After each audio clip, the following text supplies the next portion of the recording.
네, 이제 예배를 시작하도록 하겠습니다. 온라인으로 들어오시는 분들 그리고 오프라인으로 지금 오고 계시는 분들 이제 모두 이제 예배를 함께 드리도록 하겠습니다. 오늘은 이제 찬양 인도를 색다른 사람 옆에서 하고 있죠. 네, 저도 찬양 인도를 되게 오랜만에 하는데 참 찬양의 인도에 자리 설 때마다 떨리기도 하고 이제 어떤 찬양을 해야 될까 고민도 참 많이 하지만 그 고민 가운데서도 항상 하나님께서는 저한테 부어주시는 것 같아요. 그리고 그 찬양을 또 마음속에 저한테 부어 넣어주셔서 또 저에게 또 찬양의 고백이 될 수 있는 그런 찬양을 저한테 부어주시는 것 같은데, 우리 여기 계신 그리고 온라인으로 드리고 계실 우리 이제 청년 여러분들 찬양을 함께 이제 불러주시고 이 고백이 이제 저의 고백이 아닌 우리 모두의 고백이 되기를 간절히 소망합니다. 우리 이제 찬양을 드리겠습니다. 나는 아무것도 아닙니다. 우리 다 같이 찬양 드리겠습니다.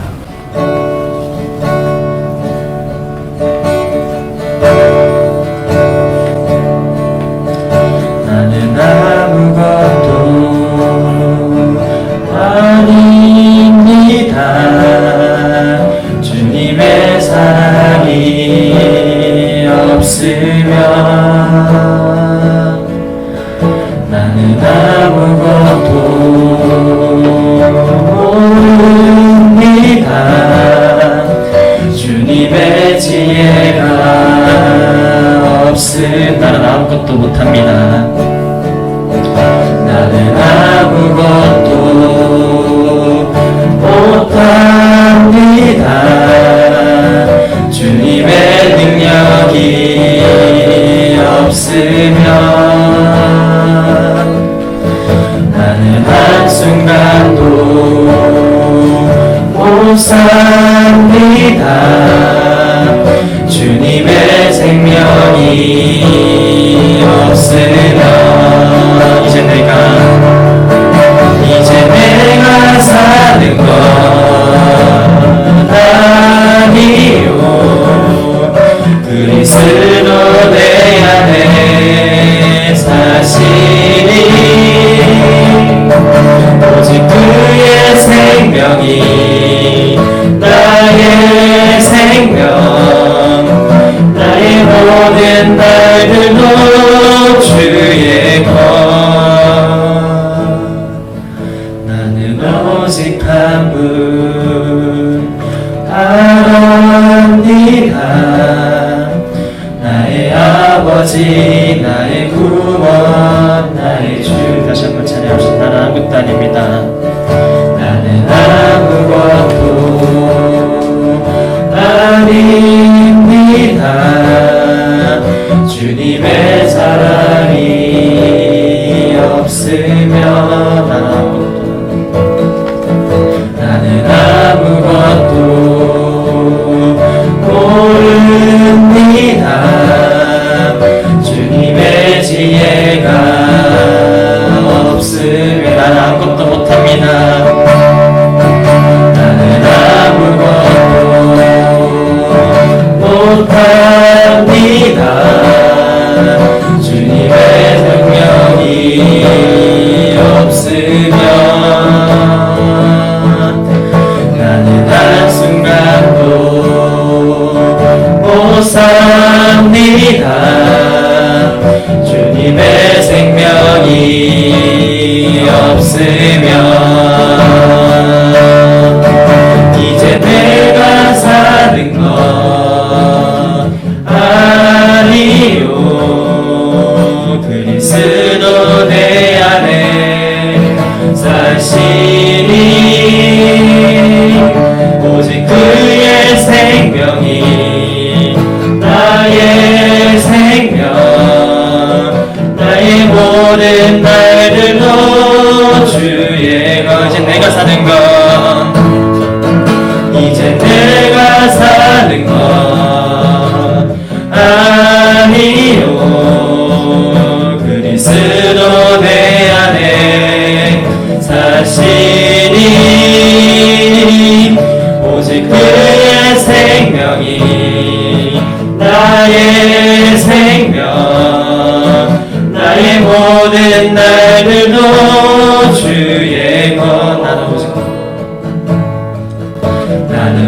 오직 한 분 바랍니다. 나의 아버지 나의 구원 나의 주. 우리 이 시간 먼저 기도해 주겠습니다. 우리가 정말 이 찬양의 가사처럼 나는 아무것도 아닙니다. 주님 없이 아무것도 할 수 없습니다. 고백하고 나아갔으면 좋겠습니다. 우리는 지금 이 어려운 시기를 살아가면서 정말 하나님 없이는 할 수가 없습니다. 그리고 우리는 이 시기에 우리 힘을 할 수 있는 것이 없다는 것을 너무나도 많이 느끼고 깨달았습니다. 우리가 이 찬양의 가사처럼 우리가 하나님 없이는 아무것도 할 수 없음을 우리가 고백하는 기도를 먼저 드렸으면 좋겠습니다. 우리 다 같이 먼저 기도하시겠습니다.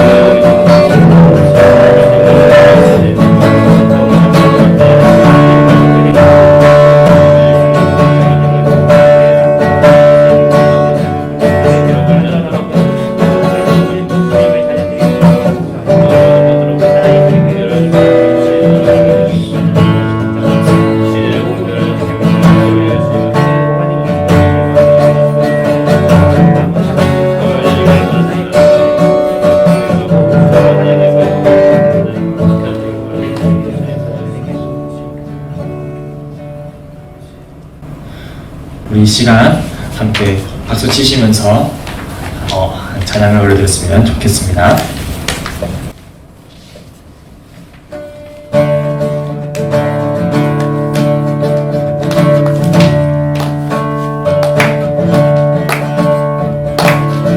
성령이여 내 영혼을 충만케 하소서.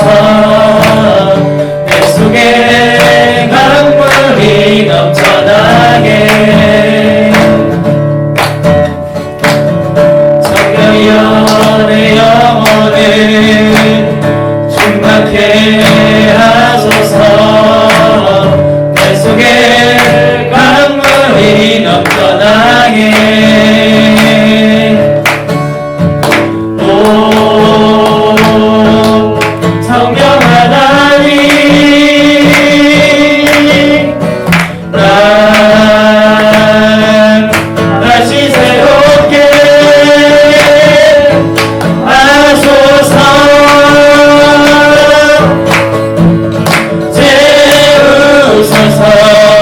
내 영혼이 세상 유혹 다 이기고 다시 주를 닮아가도록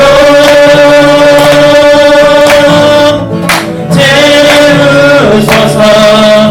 내 영혼이 세상 유혹 다 이기고 오직 주가 나타내도록. 성령이여 내 영혼을 충만케 하소서. 내 속에 강물이 넘쳐나게. 성령이여 내 영혼을 충만케 하소서.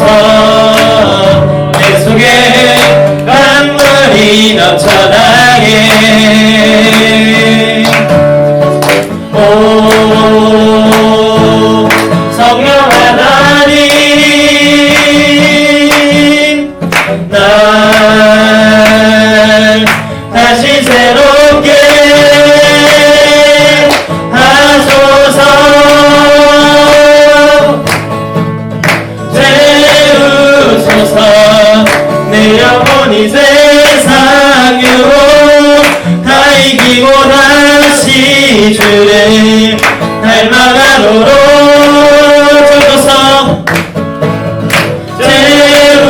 채우소서. 내 영혼이 세상 유혹 다 이기고 오직 주만 나타내도록. 다시 한번 채우소서. 채우소서. 내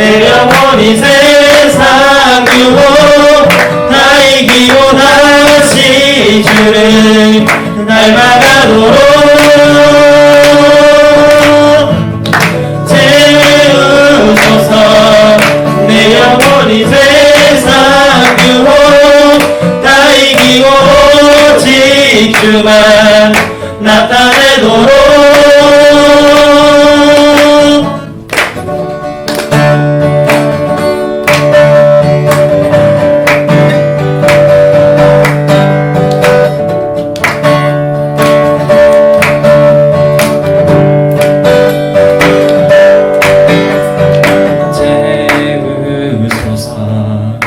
내 영혼이 세상 유혹 다 이기고 다시 주를 닮아가도록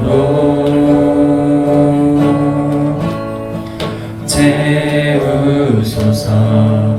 내 영혼이 세상 유혹 다 이기고 오직 주만 나타내도록. 함께 찬양합시다. 채우소서. 채우소서. 내 영혼이 세상 유혹 다 이기고 다시 주만 나타내도록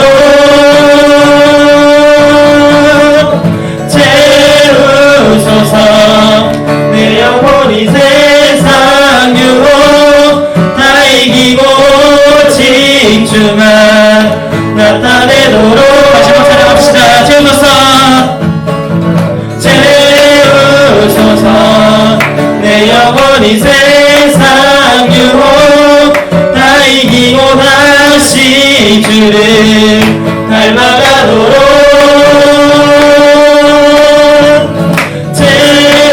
채우소서.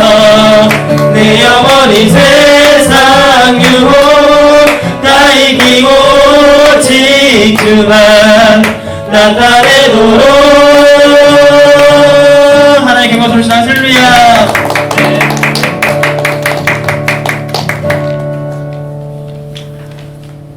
이번에 함께 할 찬양은 이제 주님 마음 내게 주소서라는 찬양인데, 제가 이 찬양을 이제 묵상을 하면서 세상을 살아갈 때 정말로 내가 하나님 마음을 품지 못하고 살아온 적이 너무나도 많구나라는 것을 느끼게 되었고, 그리고 세상 사람들을 보면서 저 사람들은 왜 저럴까, 나는 왜 이럴까 라는 생각들과 그런 이제 편견들을 많이 가지게 되었던 것 같은데, 이 찬양을 보면은 주님 마음을 내게 달라고 찬양의 가사가 나와 있습니다.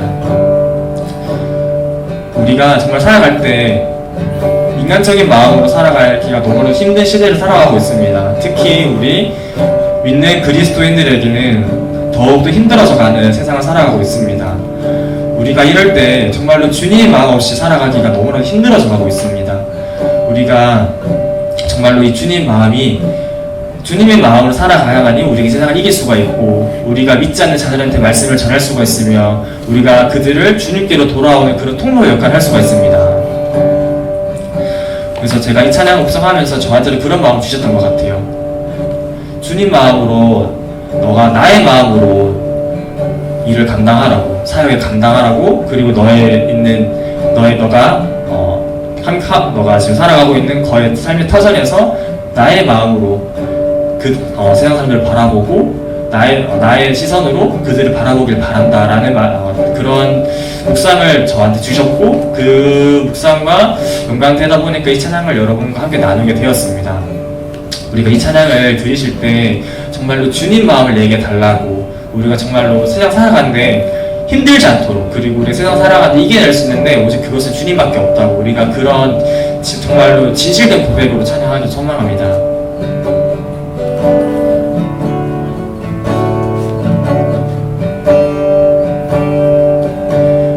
보소서 주님 나의 마음을,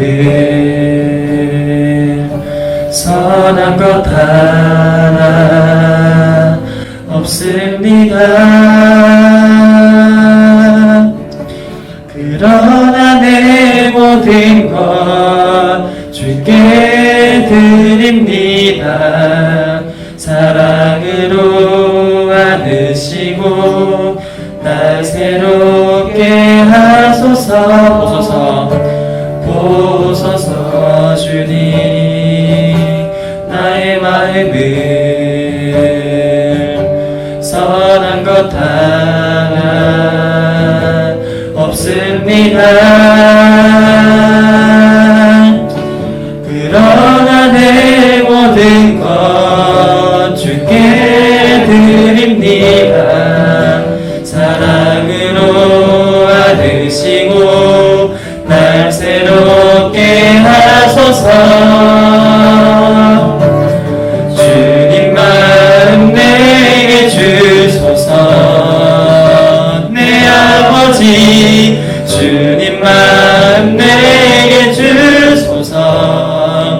나를 향하신 주님의 뜻이 이루어지도록 주님 마음 내게 주소서. 다시 한번 살아봅시다. 보소서 주님, 보소서 주님, 나의 마음을 선한 것 하나 없습니다. 그러나 내 모든 것 주께 드립니다. 사랑으로 안으시고 날 새롭게 하소서. 주님 마음 내게 주소서. 내 아버지 주님 마음 내게 주소서.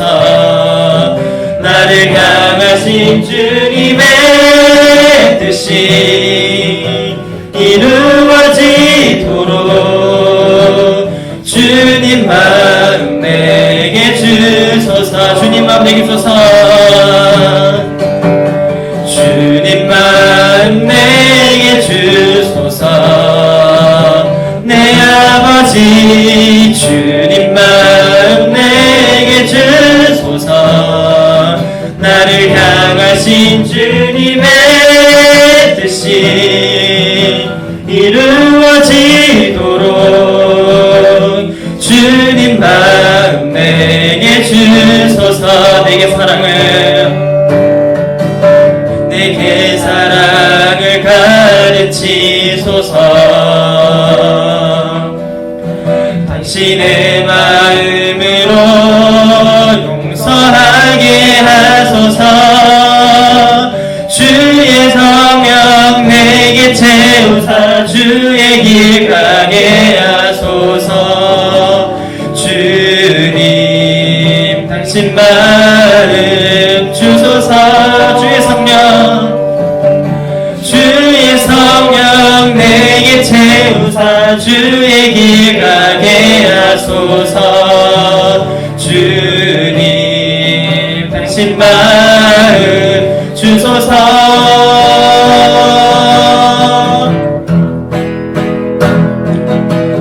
주님 마음 내게 주소서. 내 아버지 주님 마음 내게 주소서. 나를 향하신 주님의 뜻이 이루어지도록 주님 마음 내게 주소서. 주님 마음 내게 주시옵소서. 주님 마음 내게 주소서. 내 아버지 주님 마음 내게 주소서. 나를 향하신 주님의 뜻이 이루어지도록 주님 마음 내게 주소서. 다시 한번 찬양합시다. 주님 마음 내게 주소서. 주님 마음 내게 주소서. 내 아버지 주님 마음 내게 주소서. 나를 향하신 주님의 뜻이 이루어지도록 주님 마음 내게 주소서. 하소서. 주님의 높고 위대하심을 내 영혼이 찬양하네.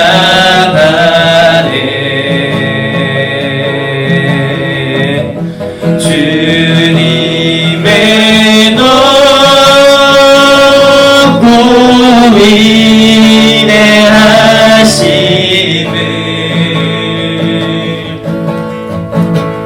내 영혼이 찬양하네. 주님의 높고 위대하심 찬양합시다. 주님의 높고 위대하심을 내 영혼이 찬양하네.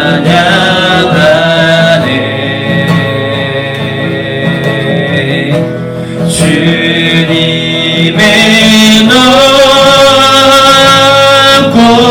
위대하심을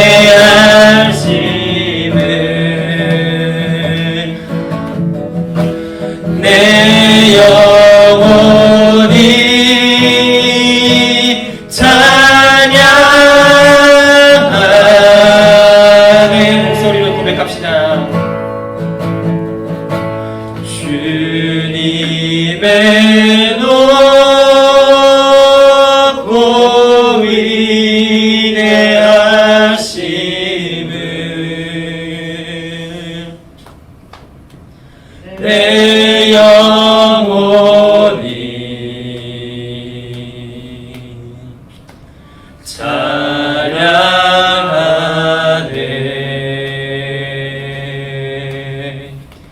주님의 높고 위대하심을 내 영혼이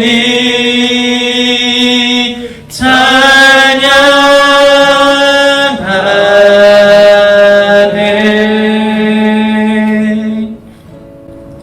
우리 기도하시고 예배 나가시겠습니다.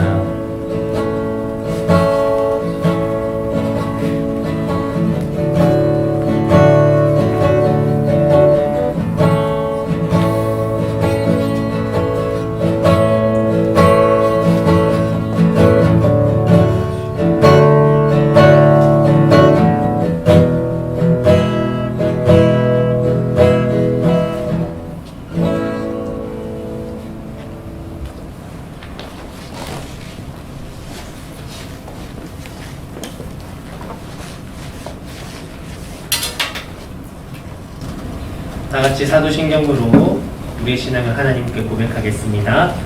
나는 전능하신 아버지 하나님 천지의 창조주를 믿습니다. 나는 그의 유일하신 아들 우리 주 예수 그리스도를 믿습니다.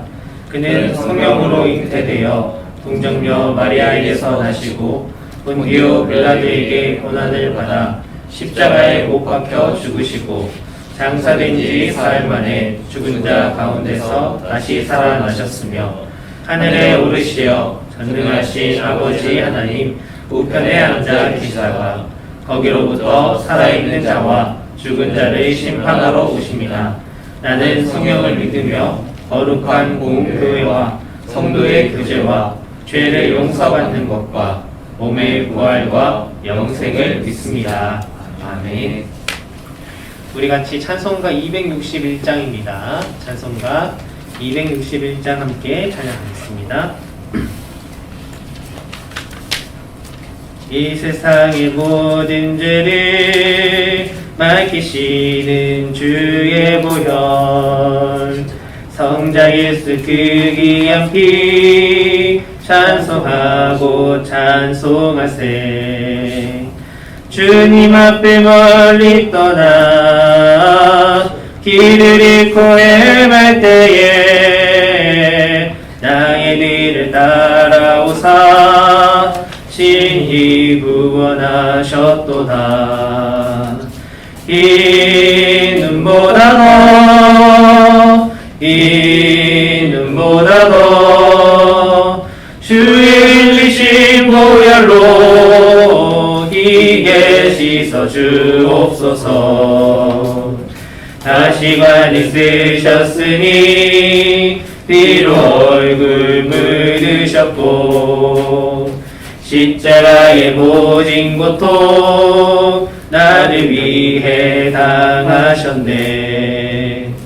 말로 영영할 수 없는 그 세주의 구속하심 그네와 크신 사랑 찬송하고 찬송하세. 이 눈보다 더 주의 흘리신 보혈로 희게 씻어 주옵소서.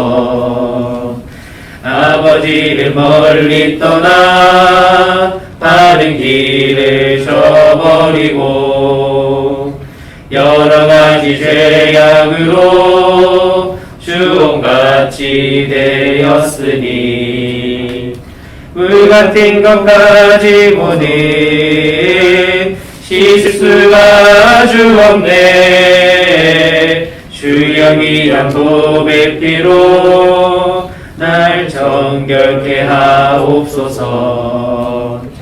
이 눈보다 더 주의 흘리신 보혈로 희게 씻어 주옵소서.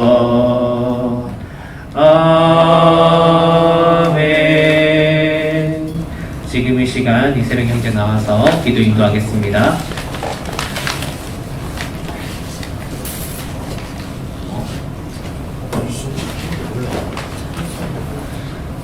기도하겠습니다. 사랑의 하나님 감사합니다. 주님 맑은 날을 주시고 또한 저희가 이곳 가운데서 함께 예배 드릴 수 있는 아름다운 성전을 우리에게 허락하심을 너무나도 감사드립니다. 주님 저희가 드리는 이 예배가 비록 주님 부족하고 작을지라도 주님께서 저희 예배를 기뻐 받아 주시옵소서. 주님 저희가 한 주간 살았던 저희의 삶들을 되돌아봅니다. 정말로 우리가 그리스도인으로 살아왔는지 정말로 우리가 예수 그리스도 사랑을 전하며 살아왔는지 되돌아봅니다. 주님 저희가 그러지 못했다면 주님 이 시간 회개하오니 주님 저희를 용서해 주시옵시고 주님 저희가 삶을 살아가는 데 있어서 정말로 예수 그리스도의 마음을 품고 살아갈 수 있는 여기에 모인 모든 청년들이 될 수 있도록 그리고 온라인을 함께한 청년들이 될 수 있도록 주님께서 인도해 주시옵소서. 주님 저희가 아직 코로나의 가운데서 많은 어려움을 겪고 있습니다.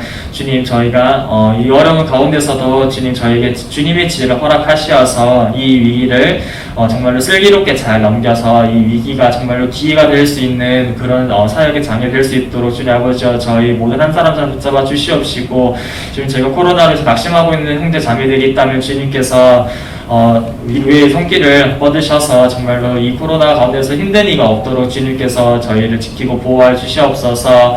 주님 우리 청년부를 두고 기도합니다. 주님 우리 청년부를 사랑하시는 주님 우리 목사님과 우리 부당 선생님 그리고 임원 국장 모든 국원들이 정말로 이 예배 가운데 청년부를 사랑하고 정말로 우리가 청년부를 부흥하는 데 있어서 정말로 힘써 나아갈 수 있는 여기에 모인 모든 사람들이 될 수 있도록 주님께서 인도해 주시옵시고 주님 저희가 지금 빈 곳이 있을지라도 주님 아버지 저희가 정말로 차곡차곡히 노력을 하여서 이 예배의 자리에 정말로 주님 아버지 예배의 자리에 많은 이들이 나와서 정말로 하나님을 알아갈 수 있는 그런 귀한 자리가 될 수 있도록 주님께서 인도해 주시옵소서. 주님 말씀 전하시는 목사님을 두고 기도합니다. 주님 우리에게 생명의 말씀을 전해 주실 때 주님 저희가 그 말씀으로 주님 아버지 한 주로 살아갈 수 있는 힘을 주시옵시고 또 오늘도 목사님의 입을 주관하셔서 그의 말씀이 정말로 우리의 생명력이 있어서 정말로 우리가 우리의 삶을 바꿀 수 있는 그런 귀한 말씀 될 수 있도록 주님께서 인도해 주시옵소서. 주님, 오고 있는 지체들도 있을 수도 있습니다. 주님 아버지, 오고 가는 발걸음을 주님께서 지켜주시고 예배의 모든 것을 주님께 맡깁니다. 살아계신 예수님의 이름으로 기도드립니다. 아멘.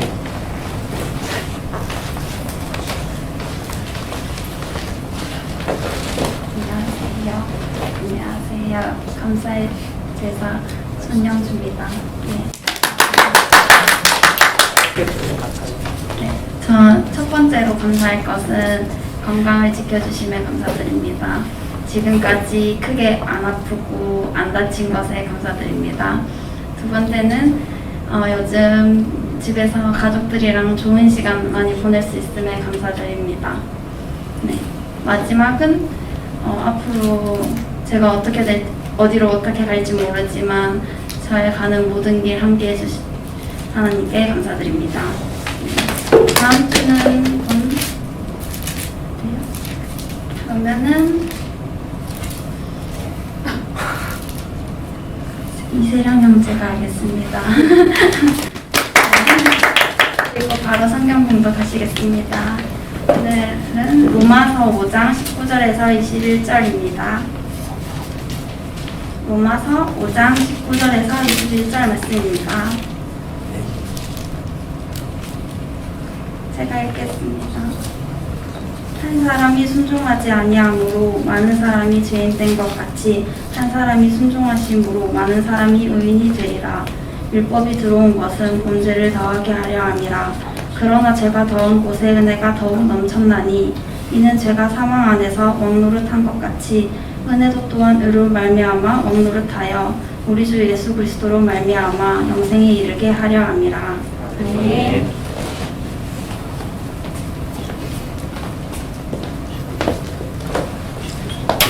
여러분 반갑습니다. 오늘은 죄를 버리는 과정이라는 제목으로 하나님의 말씀을 선포하도록 하겠습니다. 지난주에 이어서 계속해서 신학이 있는 묵상이라는 책을 가지고 이렇게 제가 배우고 공부한 것을 토대로 여러분들에게 이제 전달을 해드리고 있습니다. 지난주까지는 신앙에 대한 얘기를 했다면 오늘은 이제 죄에 대한 얘기를 좀 해보려고 해요. 저 같은 경우에는 그렇습니다. 이제 기독교 문화라고 해야 될까요? 이 기독교 안에서 생활한 지가 너무나도 오래됐고 또 저도 이 말씀을 믿는 그런 신앙인으로서 계속해서 삶을 살아가다 보니까 이 세상에서 믿지 않는 분들이 죄를 어떻게 생각하실까? 그 죄를 어느 정도로 느끼면서 살아갈까? 이런 것에 좀 공감하기가 많이 어려워졌어요. 어떻게 생각을 하면서 죄라는 걸 평소에 생각을 얼마나 하면서 살아갈지 좀 잘 모르겠습니다.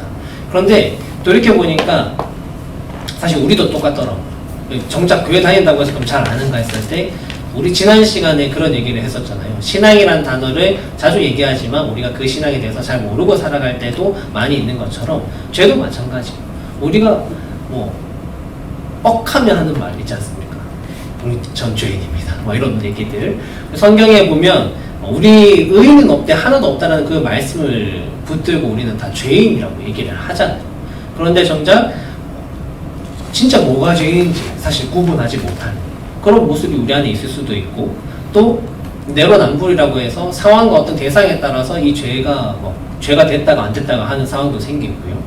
그러면서 내가 얼마나 철저하게 죄된 상태에 놓여 있는지 이런 것에 대한 깊이를 우리가 생각하지 못하고 그냥 살아갈 수 있는 것이죠. 그런데 그렇게 삶을 살아가면서 그래도 우리가 한 가지 다들 가지고 있는 것은 어쨌거나 이래나 저래나 잘은 몰라도 죄가 안 좋은 거는 알아요. 그래서 죄를 버려야겠다고 생각은 하는데 막상 이 죄를 어떻게 버릴지 발피를 잡을 수가 없는 것입니다. 그래서 오늘은 우리 말씀을 통해 이 죄라는 것이 무언가에 대해 한 번 더 우리가 조금 더 알아보고 우리가 그걸 알을 통해서 우리 가운데 있는 죄를 버리는 게 조금은 더 수월해질 수 있기를 바랍니다. 우리 기계를 고칠 때도 원인을 알면 어쨌든 그게 해결이 되는 것처럼 오늘은 말씀을 통해 우리 인생이 흔들리는 그 원인을 조금 더 이렇게 한번 파보려고 해요. 죄를 버리는 과정 첫 번째는 먼저 율법화를 버려야 합니다. 이 율법화라는 것을 우리가 조금 얘기를 해볼 텐데 본문 20절을 함께 읽어보도록 하겠습니다. 다 같이 20절 시작. 율법이 들어온 것은 범죄를 더하게 하려 함이라. 그러나 죄가 더한 곳에 은혜가 더욱 넘쳤나니. 오늘 이 말씀을 보면 이 율법에 대해 얘기를 하는데, 율법이 마치 우리 죄를 뭔가 더 가중시키는 것처럼, 그렇게 존재하는 것처럼 좀 보여요. 이 말만 보면. 그렇지만 오늘 이 본문의 강조점은 율법의 기능에 대한 하나님의 은혜를 강조하기 위해서 지금 이제 쓰여져 있습니다. 사실 율법 자체가 우리 굉장히 오해할 수도 있는데, 율법 자체가 우리를 죄짓게 하는 게 아니기에 우리는 오해해서는 안 돼요.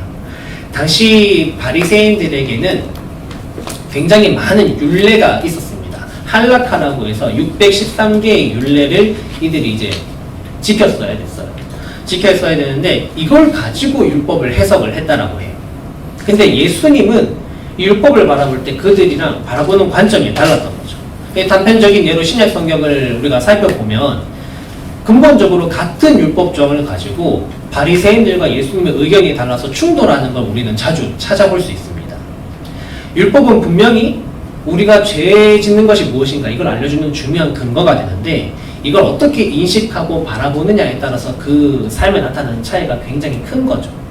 예수님은 율법을 어떻게 바라봤냐면, 예수님은 율법을 하나님의 뜻으로 봤습니다. 그런데 바리새인들은 어떻게 봤냐면 율례로 봤습니다. 규칙으로 본 거죠.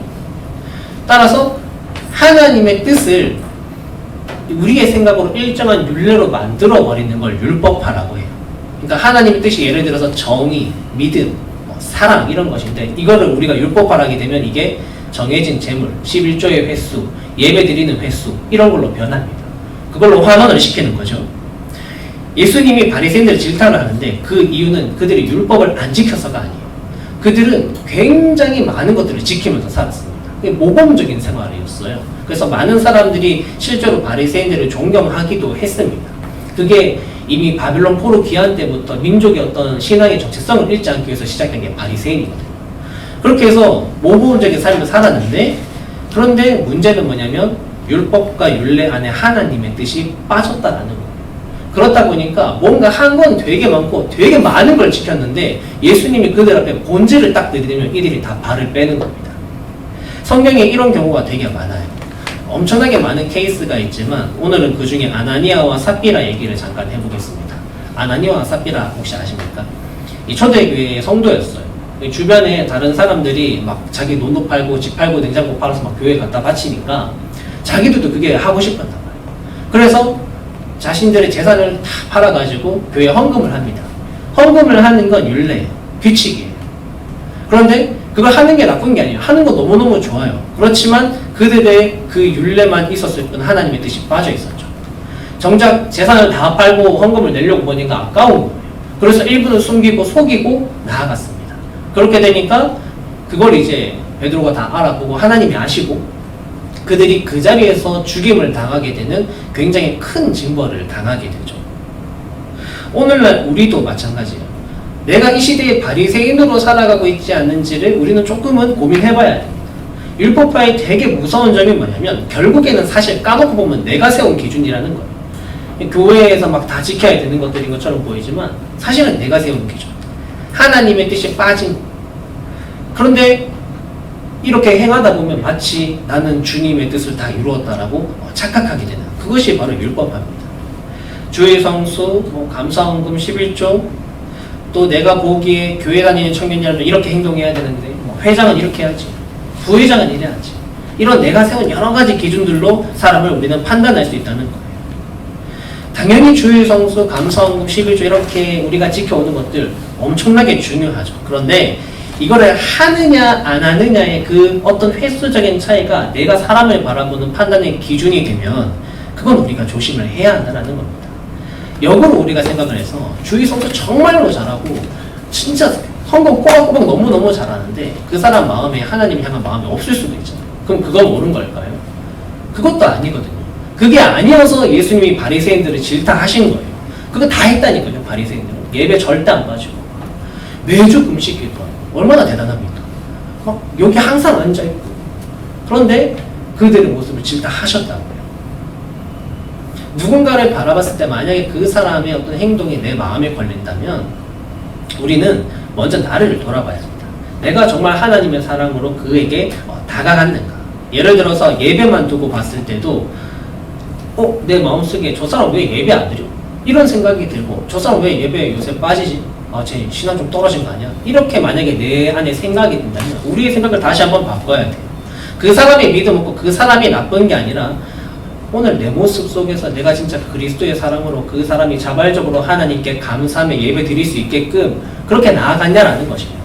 예수님은 우리에게 예배에 대해서 강조하셨지만 정말 예배 드려야 할 필요가 있는 사람에게는 사랑으로 다가가셨어요. 그 사람에게 너 왜 예배 안 왔어? 라고 질타를 한 게 아니라 그 사람이 자연스럽게 예배를 드릴 수 있는 환경과 마음이 들게끔 만드신 게 예수님의 방법이셨다라는 거죠. 사랑하는 청년 여러분, 우리는 아무 생각 없이 되게 쉽게 내 기준으로 누군가를 판단할 수 있습니다. 나만의 율법화를 거쳐서 하나님의 뜻이 아닌 내 뜻으로 나는 구원하고 다른 사람은 막 이렇게 떨어뜨릴 수 있어요. 저와 여러분이 이 교회 안에서 신앙생활을 하면서 굉장히 주의하고 또 주의하면서 나아가야 할 죄는 바로 이 율법화입니다. 하나님의 뜻을 내 마음대로 정하는 율법화. 결국에는 사실 이게 나 스스로 나를 구원하려는 방법이거든요. 오늘 우리의 모습을 좀 돌아보면서 내가 오랜 기간 혹은 짧은 기간 신앙생활을 하면 혹 다른 일을 이렇게 바라보면서 정죄하진 않았는지, 잘못된 방법으로 내가 이 교회 안에서 나 스스로 구원을 얻으려 하지는 않았는지 우리가 그것을 꼭 돌아볼 수 있기를 바랍니다. 죄를 버리는 과정 두 번째는 관역을 벗어난 모든 것이 죄예요. 우리 본문 21절 한번 읽어보도록 하겠습니다. 다 같이 시작. 이는 죄가 사망 안에서 왕노릇한 것 같이 은혜도 또한 의로 말미암아 왕노릇하여 우리 주 예수 그리스도로 말미암아 영생에 이르게 하려 함이라. 방금 전에는 율법화에 대한 어떤 우리의 특수한 상황을 좀 얘기했다면 이제는 죄 자체에 대해서 좀 얘기를 해볼 텐데, 많은 사람들이 흔히 죄라고 하면 윤리적인 범죄를 생각합니다. 살인, 간음, 도둑질 이런 것들을 생각하고 실제로 교회에서도 이런 윤리적인 죄에 대해서는 굉장히 민감해요. 그런데 사람들이 모두 다 같이 막 우리는 죄인입니다, 저는 죄인입니다 하지만 다른 사람들이 저지른 윤리적인 어떤 죄는 굉장히 질타를 하면서 정작 내가 짓고 있는 내 일상 속에 그 모든 죄들은 굉장히 간단하게 넘어간다라는 겁니다. 오늘 말씀에 나타나는 이 죄라는 말은 하마르티아라는 단어인데 여러분들이 한 번쯤은 들어보셨을 거예요. 이 빗나간 화살이라는 거죠. 관역을 향해 쐈는데 이 관역을 맞추지 못하고 빗나가고 있는 그 화살을 말합니다. 우리가 목표라는 그 관역이 뭘까요? 하나님의 말씀, 하나님의 뜻이겠죠? 그런데 그거를 제대로 가지 못하고 자꾸만 우리가 다른 곳으로 바라보고 있는 것입니다. 성경에서 사실 우리가 흔히 생각하는 어떤 윤리적인 죄를 나타내는 단어도 많아요. 그런데 오늘 이 자리에서는 더 근본적인 죄, 우리가 살아가면서 그냥 하나님 뜻대로 살아가지 않는 그 모든 부분에 대해서 지금 말을 하고 있는 겁니다. 이게 왜 문제가 되냐면 자꾸만 우리 삶이 잘못된 방향으로 나아가니까. 살인을 하지 않지만 극단적으로 우리가 살인을 했다면 이미 그 사람은 너무나도 명확하게 화살을 지금 잘못 쏜 거죠. 목표를 상실하고 삶이 피폐해집니다. 그런데 우리가 또 한 가지 같이 생각해 볼 건 이런 거예요. 우리 좀 전에 율법화에 대해서 말했잖아요. 나도 모르게 교회에서 열심히 섬기지 않는 사람에게 무관심하고 그 사람은 교회에서 그다지 중요하지 않은 사람이라고 생각하고 대한 거예요. 근데 이런 부분에서 오는 죄는 누구나 그렇게 한 번쯤 생각할 수도 있어라고 하기도 하고, 아니면 그게 그냥 내 안에 내면에서 생겼다가 그냥 나만 알고 이렇게 지나가 버리기도 합니다. 그러니까 살인한 사람의 기사나 이런 걸 보면 굉장히 불을 내면서 내가 진짜 내 앞에 있는 한 영혼을 바라보지 않는 거는 그냥 넘어간다라는 거예요. 내가 지은 죄는 관역으로부터 한 1cm 정도밖에 벗어나지 않았어요. 살인한 사람은 관역으로부터 한 1m는 떨어진 사람 아니겠어? 라고 말하면 사실 이거는 자기 위안입니다. 결국 나도 관역을 못 맞춘 거는 매한가지거든요. 예수님 붙들고 진짜 내 죄를 돌이키지 않으면요, 이거 진짜 설사 1cm라 할지라도 이거 절대로 안 줄어듭니다. 간격이 좁혀지지가 않아요. 목표를 상실한 거죠. 오늘 말씀에 보면 왕노릇한다고 합니다. 죄가 우리를 지배한다라는 것을 얘기하고 있어요. 많은 순간 죄가 우리를 다스리려고 하고 우리가 그것에 패배하게 되면 우리는 삶의 목표를 잃어버리고 하나님을 떠나 있는 상태가 되는 겁니다. 그래서 우리 다시 한번 죄를 정리하자면 하나님을 떠나서 우리에게 주어진 삶의 목적을 잃어버렸을 때 그때 이미 죄짓고 있는 사람이라고 우리 얘기를 하는 거예요. 그래서 우리가 모두 죄인입니다. 왜냐하면 너무나도 많은 순간 우리는 이런 죄를 지으며 살아가기 때문에. 사랑하는 청년 여러분, 주님의 말씀 안에서 내 삶의 의미를 찾으려는 시도를 하지 않고 주님의 말씀 안에서 내가 삶 가운데 나타내는 행동이나 말을 돌아보지 않으면 그 순간 우리는 죄를 지으며 살아가는 거예요. 이미 나라는 화살이 관역에서 점점 멀어져 가고 있다고 여러분 생각하십시오. 그렇게 이 시대에 교회는 나오지만 사실은 하나님으로부터 점점 멀어져 가고 있는 청년들이 참 많습니다. 오늘 저와 여러분은 우리가 방금 나눈 이 말씀 속에 나타나는 그 죄, 우리 인생을 제대로 하나님 앞에 쏘고 있는지를 돌아보면서 내 인생의 화살을 제대로 하나님께 보내드릴 수 있기를 바랍니다. 죄를 버리는 과정 세 번째는 순종하는 것이 결국 죄를 버리는 길이에요. 19절입니다. 다 같이 한번 읽어보겠습니다. 19절 시작. 한 사람이 순종하지 아니함으로 많은 사람이 죄인 된 것 같이 한 사람이 순종하심으로 많은 사람이 의인이 되리라. 구원이 무엇일까요, 여러분? 구원은 하나님과 오늘 나의 관계가 회복되는 것입니다. 내가 하나님께 돌아가는 것이고 하나님과 함께 있는 것. 그리고 아까 우리 말한 것처럼 내가 나의 쏘아진 그 인생이라는 화살이 한 발 있다면 그게 온전히 관역에 가서 탁 맞아지는 게 바로 구원이겠죠. 그런데 사실 이게 우리 힘으로 된 게 아니라 우린 그냥 이거 은혜로 받았어요. 그런데 이것을 은혜로 우리에게 주신 예수님이 오늘 말씀 가운데 구원의 이 계획과 과정이 어떤 원리를 통해서 이루어졌는지를 보여주고 있습니다. 그게 바로 순종이에요. 이걸 따르면 우리는 되게 단순하게 그냥 구원으로 직행을 하는 것입니다. 오늘 말씀이 우리에게 굉장히 큰 의미가 있는데 우리는 십자가에 대해서는 좀 잘 생각을 해요. 십자가에서 막 예수님 막 손에 못 박히시고 막 옆구리 창 찔려서 피 흘리시고 이런 거에 생각하면서 예수님이 십자가로 나의 이런 구원을 다 해주셨지, 나의 죄를 다 대속하셨지. 맞습니다. 그게 맞긴 한데 사실 예수님 삶 전체를 두고 보았을 때 하나님의 이 구원의 계획이 어떻게 이루어질 수 있었는가를 보면 그건 사실 예수님의 순종 때문이었어요. 오늘 말씀을 보면 이렇게 말하죠. 한 사람이 순종하지 않아서 많은 사람이 죄인이 되었다. 그러니까 아담을 얘기하는 겁니다. 여기서 한 사람. 순종하지 않음으로 우리의 죄가 시작되었다라는 걸 말해줘요. 반대로 구원이 어떻게 이루어졌습니까? 모든 인류의 구원이 한 사람이 순종함으로 많은 의인이 되었다라고 얘기해요. 오늘 저와 여러분이 순종할 때에 하나님께 돌아갈 수 있는 거예요. 하나님의 말씀. 환시를 우리가 이렇게 당기지 않습니까? 당기고 각도를 잘 재서 경로가 있겠죠. 화살이 날아가는. 그걸 만약 우리가 안다면 적당하게 힘줘서 그것만 맞춰서 손을 놓으면 당연히 화살은 관역을 향해 날아가게 되어져 있습니다. 바람이 불 때는 뭐 이렇게 해야 되고 비가 올 때는 저렇게 해야 되고 훈련하는 선수들은 그런 방법들을 잘 알겠죠. 제가 뭐 양궁 이런 걸 잘 모르지만 다들 아시다시피 우리나라 양궁이 되게 강한데 그 이유가 엄청난 이런 훈련에 있지 않습니까? 그것처럼 하나님의 이 말씀이요. 우리가 정말 어떻게 살아가야 하는지 세세하게 다 알려주셨어요. 우리의 인생.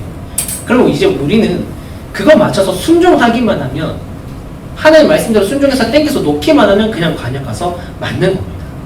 바람 불어도 비가 와도 인생에 고비가 있어도 상관없어요. 이미 하나님이 그 모든 상황에서 우리가 어떻게 행동해야 될지를 성경 가운데 다 알려주셨으니까요. 그런데 사람들이 순종을 꺼려하는 겁니다. 이 순종과 불순종이 진짜 종이 한 장 차이. 예를 들면 이런 겁니다. 하나님이 성경 말씀 가운데 우리에게 범사에 감사하라고 했어요. 그런데 사람들이 이렇게 생각합니다. 맞아. 하나님께 감사해야 되는 건 맞지. 근데 인생 가운데 힘들고 어려운 일이 있어서 사람이 누구나 매번 감사할 수는 없어. 그러니까 우리는 하나님께 감사하면 된다는 그런 마음을 잊지 않고 살아가면 돼. 이렇게 생각할 수 있어요. 그런데 그렇게 생각하고 살아가는 게 그렇게 나쁘진 않지만 사실 말씀대로 우리는 살아가고 있는 건 아닙니다. 진짜 범사에 내가 감사하면서 사는 거는 아닌 거예요, 그건.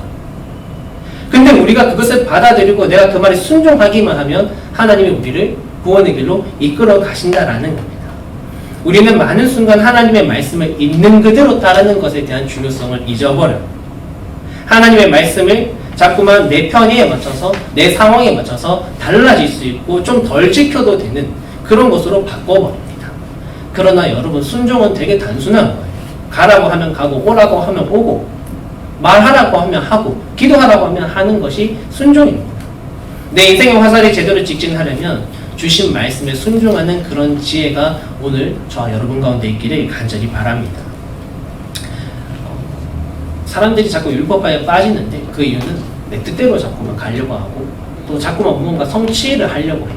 그런데 우리가 이걸 자꾸 성취해내고 내가 무언가를 단계를 막 올라가려고 하면 이거 자체가 이미 우리 삶을 율법화시켜서 가두어 두는 것입니다. 오늘 이 순간 말씀에 순종하고 있는가가 사실 더 중요해요. 내가 얼만큼 뭐 이걸 이루었는가, 내가 진짜 이 죄를 막 다 버렸는가, 내가 막 이걸 다 해내었는가, 그것보다도 내가 지금 이 순간 살아갈 때 나에게 지금 주어진 상황 속에서 순종하고 있는가, 그거를 순종하고 그 순간이 쌓이다 보면 우리는 어느새 거룩한 자녀로 변화되어서 살아가게 되는 겁니다. 여러분 예수님이 만났던 사람들 한번 생각해 보세요. 세리, 창녀 이런 사람들 진짜 솔직히 말하면 지금 이곳에 만약에 그런 분들이 있다고 했을 때 아무 편견과 색안경 없이 바라볼 수 있는 성도들이 전부다라고는 절대 말할 수 없을 거예요. 그 당시에 마찬가지였습니다. 바리새인이고 누구고 할 것 없이 가망 없다고 얘기했어요. 방법 없다고 생각했습니다. 왜냐하면 율법화와 성취가 따지니까요. 그거 못하면 안 된다고 생각하니까요. 그런데 그들이 예수님의 말씀을 들어보고 예수님이 말씀하시는 대로 순종하니까 길이 열리는 거예요. 가망 없던 사람들의 인생이 바뀌고 그 인생에 쏘았던 화살이 제대로 다시 한번 방향 조정이 되어서 구원의 관역으로 나아가기 시작하는 겁니다. 그게 바로 순종의 힘이에요. 우리가 정말 죄를 버리고 싶다면 우리는 하나님이 주신 그 말씀에 다른 거 더하고 감하고가 아니라 온전히 그걸 순종해 나갈 때 우리의 죄를 버리고 주님 앞에 나아갈 수 있다는 것을 여러분 기억하시기 바랍니다. 오늘은 죄를 버리는 과정에 대해서 세 가지로 한번 알아봤어요. 먼저는 우리 신앙인들이 쉽게 짓는 죄인 어떤 율법화라는 게 있었고, 그리고 우리의 삶을 지배하고 있는 근본적인 죄가 있다는 걸 얘기했습니다. 내가 스스로 길을 만들어 가려고 할 때 내 화살은 빗나가고 결국 사망하게 되겠죠. 근데 여기서 벗어날 방법은 다른 말 하지 않고 내가 죄인임을 단호하게 고백하면서 하나님이 오늘 나에게 주신 그 말씀을 그냥 순종하면서 바보같이 그냥 따라가는 거예요. 낮아지라고 하셨으니까 낮아지고, 겉모습 보고 판단하지 말라고 하셨으니까 진짜 그냥 겉모습 보고 판단하지 말고, 사랑하라고 하셨으니까 정말 사랑하는 그러한 모습으로 우리가 나아갈 때에, 오늘 그렇게 살아갈 때 이미 여러분의 삶은 하나님의 뜻 안에 살아가고 있다는 것을 믿으시기 바랍니다. 그래서 오늘 이 말씀대로 우리가 살아가면서 우리의 인생이 정말 하나님이 원하시는 방향으로 제대로 흘러가고 결국에는 여러분들이 다 구원의 관역에 도달할 수 있는 우리 청년들이 되시기를 주님의 이름으로 축복합니다. 우리 같이 잠시 기도하겠습니다. 하나님 감사합니다. 오늘 죄를 버리는 과정이라는 제목으로 하나님의 말씀을 나누었습니다. 하나님, 우리는 너무나도 많은 순간 내 생각으로 나의 뜻대로 하나님의 뜻을 만들어 가려고 하고 또 나 스스로가 구원하고 싶어 율법화라는 죄를 저지릅니다. 교회라는 곳에서 귀한 것들로 우리의 삶을 채워가고 있지만 때로는 사단이 우리를 또 미혹하고 우리를 흔들리게 하여서 나도 모르게 그런 죄를 지으며 살아갈 수도 있습니다. 그리고 또 그것뿐만이 아니라 사실 우리에게는 너무나도 근본적인 죄의 모습들이 있습니다. 하나님의 뜻을 따르지 못하고 하나님을 향해서 나의 인생을 대어놓고 고민하지 못하고 그냥 나의 마음대로 살아가는 모든 순간들이 있습니다. 하나님, 우리의 쏘아 올려진 이 인생이라는 화살이 정말 하나님 앞에 온전히 날아갈 수 있도록 도와주옵소서. 그렇게 하기 위하여 우리가 순종하는 제자들이 되게 하여 주옵소서. 세상에 많은 사람들이 이 핑계 저 핑계 대면서 또 이 생각 저 생각 갖다 붙여서 하나님의 말씀을 있는 그대로 순종하기보다 나의 편의대로 그냥 하나님이 오히려 나를 따라오게끔 하려는 그런 모습으로 신앙생활을 하는 경우도 참 많습니다. 하지만 주님, 우리가 정말 구원으로 나아가고 우리에게 주어진 모든 죄를 벗어내기 위해서는 오직 주님 앞에 순종하는 길밖에 없음을 다시 한번 고백합니다. 하나님, 여기 있는 우리 모든 청년들 주님의 말씀에 순종함으로 그 인생을 구원의 길로 끌어갈 수 있는 귀한 주님의 자녀들 되도록 인도하여 주옵소서. 감사드리며 살아계신 예수님 이름으로 기도드립니다. 아멘.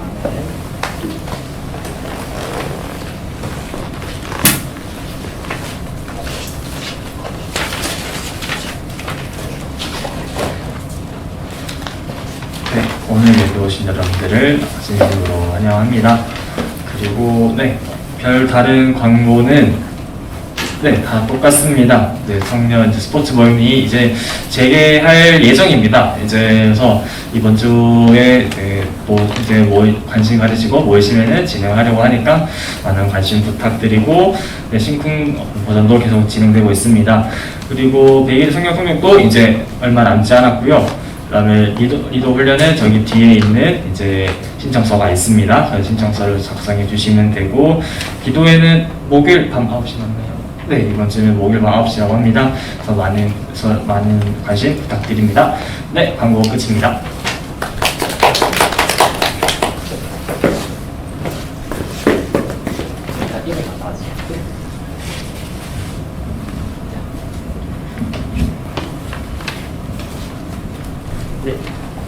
다 같이 일어나셔서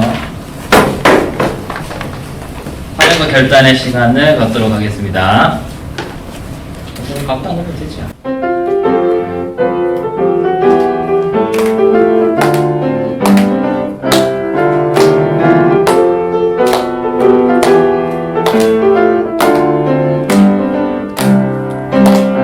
당신을 기뻐하는 하나님, 당신을 축복하는 하나님, 당신의 웃는 얼굴 속에서 하나님의 웃음 보이네. 당신의 길을 아는 하나님, 당신의 마음을 아는 하나님, 당신이 행복할 수 있도록 하나님 돌보시네. 그 하나님 신실하시고 그 많은 사랑 당신에게 주길 원하네. 그 하나님 하늘에 쌓은 새로운 소망을 당신에게 준다네. 하늘의 축복을 그대 마음에, 하늘의 축복을 그대 삶 속에. 네, 다같이 결단 찬양, 예수 열방의 소망 찬양하시겠습니다.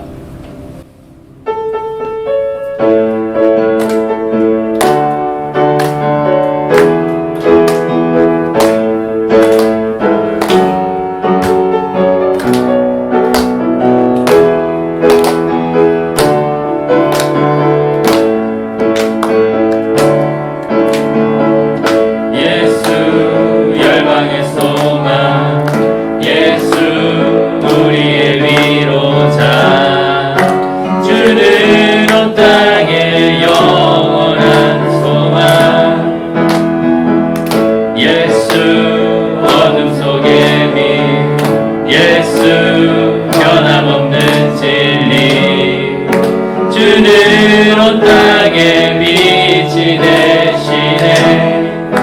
우리 위해 죽으시고 다시 사신 생명의 주, 주님만이 소망이요 변함없는 반석이라. 주님만이 온 세상을 비추시네. 죽음에서 부활하신 우리 구주 평강의 왕, 주를 믿는 모든 자의 소망 되신 주를 믿네.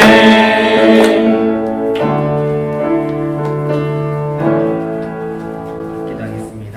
이제는 우리 주 예수 그리스도의 은혜와 우리 하나님 아버지의 무한하신 사랑하심과 성령님 감동, 감화, 위로, 교통, 충만하심의 역사가 오늘 주신 말씀에 순종하여 죄를 버리고 오직 주님 앞으로 나아가기를 결단하는 우리 모든 주님의 청년들 머리 위에 이들이 나아가는 직장과 가정과 또 학교와 삶의 모든 순간 위에 지금부터 영원토록 함께 하시길 간절히 축원하옵나이다. 아멘. 네.